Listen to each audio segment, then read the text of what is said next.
Hey friends, welcome to my YouTube channel. This is Mark, and I thank you so much for coming by today.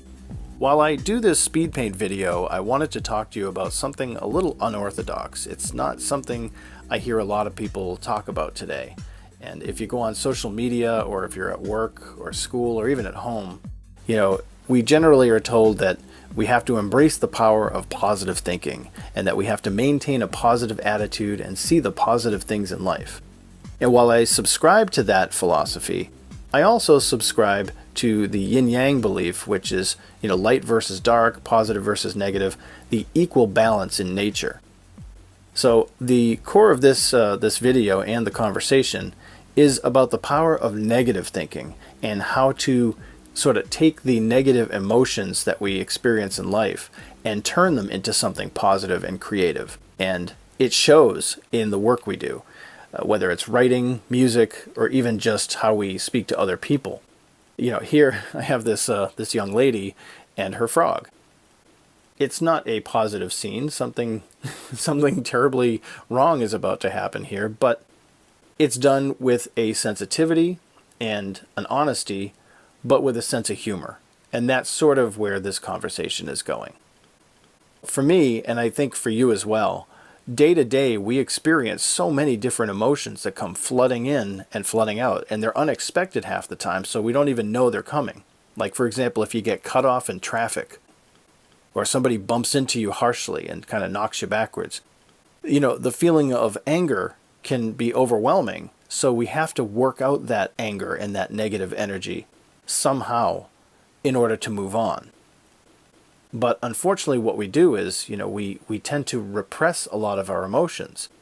And before I get into that, let me just make a disclaimer here that I am not a professional in the psychological field or the mental health industry. I have no credentials in that field whatsoever. What I bring to the table is just my experience as a professional, as a teacher, as a parent, and as a human being. So, in my years I have a lot of experiences, I've read a lot of material, and these are my observations and sort of my kind of system of beliefs here. So I hope you can relate to them, and if you have thoughts of your own, please leave a comment down below, and I would really enjoy having a conversation with you there as well. But what I was speaking of is, when we repress our emotions. So if you go on social media especially, you don't usually see people posting pictures when they're really sad and broken down. You don't see a lot of depression selfies or, when people are completely consumed with fear or anxiety. We tend to see joyous celebratory pictures, and selfies of people on vacation, or when they're really happy, or when they create or make something that they enjoy, like a nice food dish or anything like that, or if there's an award ceremony. Yes, there's a lot of news stories and sort of tragic information, but that's less personal. The personal information that we share on social media is generally positive because everyone tends to want to present a positive perspective of their life. No one wants to show off, hey, I'm really depressed today, and that's the picture. I'm curled up in bed and you can't even see me. All you can see is blankets. You don't really see that quite often. Maybe you do sometimes, but not very often. And that's because we tend to repress those negative emotions. But repressing emotions can be detrimental. If you repress your sadness, that can manifest into depression. And then, maybe you might need medical attention, to help you out of that depression. Whereas anger, if you repress anger, that can just bubble up into something where you lash out at someone you care about, or you do something that you might regret later. However, my personal philosophy, and this is how I try to handle it, and I get angry, I get sad, we all feel those emotions. But instead of repressing, I try to recognize when I'm starting to push those negative emotions down. And instead of repressing, I try to express my negative emotions. And that's the key to this whole discussion is how to express instead of repress the negative energy and emotions that we have sort of coming at us all day long. So for me, when I'm angry, it's helpful to just go someplace where I can get that negative angry energy out. And one thing that I love to do is just grab my guitar and sort of, bang out a song. It might not be a very good song, but it helps to get that anger out. I used to be an avid runner, and that was a great way to get out certain negative energies. Just go for a nice hard run. And if you don't do those things, writing things down is always a great way to get out negative energy. And I find that after I get out that negative energy, I find myself in sort of a contemplative place, somewhere where I can reflect on what's just happened, and I can think, okay, this is how I handled it, and maybe I should handle that a little bit differently. Sadness is another one. It's a big one. We all kind of experience sadness on some level or another, and I even have a whole video on how to draw when you're sad, so if you want to check that out, that's over there too. But for me, I find that sadness can be a real crippler. It can really just hold you down. But what it actually is doing is sadness makes you stop. It makes you take pause in your life. And it gives you the opportunity to really clarify, simplify, and identify the details in your life. You can analyze everything going on in your world. Whereas when you're happy and joyful, I know for me, I'm always bouncing around through life when I'm feeling great. So I kind of miss the small details. Sadness, it gives us an opportunity to grab hold of those little details and record them somehow, whether it's in a drawing or writing or even just in your memory. Grabbing those details can be used later as a reference, and we can appreciate things that much more if we can recognize them. I hope you're enjoying the Speedpaint videos so far. Let's take a short coffee break, and we'll continue this discussion in just a moment.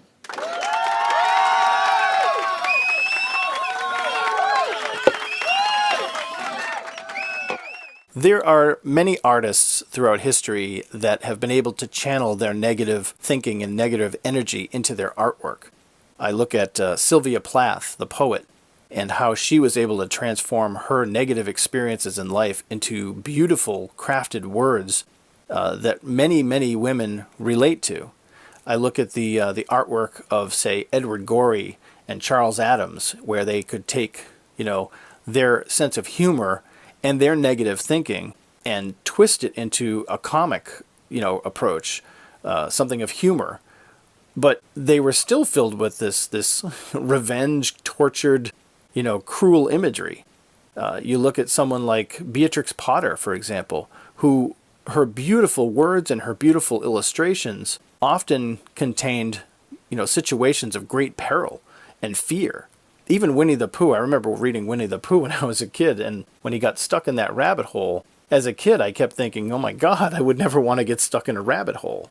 Tim Burton is a great director, and he's a great artist, but if you read his story, he was an outcast as a young man. When he was in school, no one liked him, and that spurred him into his creativity, and for him, writing and drawing was a release. And I was fortunate enough to see an exhibition of his illustration work, and I was just blown away just at the vision that he had. It was bizarre yet wonderful. It was twisted but made sense. It was repulsive but beautiful. And he had this way of, taking hopeful innocence and his passion and love of life and wrapping it in this dark cloak to repel the outside world. Yet somehow there's beauty and sensitivity underneath that dark cloak that he was protecting and would only share with those sensitive enough to see it. And that's what I found in his work, the incredible line work, the delicate color applications. You could see how much passion he poured into every piece he did. Yet they were completely twisted. They were all his drawings were of violent nature and torture and these dark images. And that's how he was able to access his power of negative thinking and turn it into something creative. This illustration here that I'm working on, I generally am not, a big negative thinker, but sometimes when I'm just dealing with a lot of different emotions and I'm frustrated and, maybe I'm angry or jealous, and jealousy is like anger's, pushy cousin. It strives you to make your work better. It pushes you to take action and do something better than you did it before. For me, that works, but, here in this illustration, as I'm looking at it, there is an innocence. There is a love of what I do and the love of art and drawing. And, even though it's a speed paint video, if I were to do this in real time, it would probably take, 2 hours. The care and the precision with which I'm drawing, I'm not the best illustrator in the world, but for me, I'm taking my time and I'm really, really enjoying this process. And I'm turning, what negative energy I had at the moment into this illustration with a sense of humor. That poor frog, is just, who knows what his fate's going to be. For me, I was feeling frustrated and maybe a little down when I started, but now you can see that the more I get into this illustration, the more I'm feeling great and the more I'm feeling positive energy flowing as I'm accomplishing something. And again, that is the core of this video and this discussion. That is how to take the negative emotions that flood through our lives every day and somehow, instead of repressing them, expressing them through creativity and through the power of positive output, if you will. Drawing, writing, music, even, like I said, going for a run. That positive reaction to negative emotions is really healthy, and it's again, really powerful. So I hope this video was helpful for you in some way. I hope you enjoyed the conversation and the illustration. I thank you again so much for coming by today and checking this all out.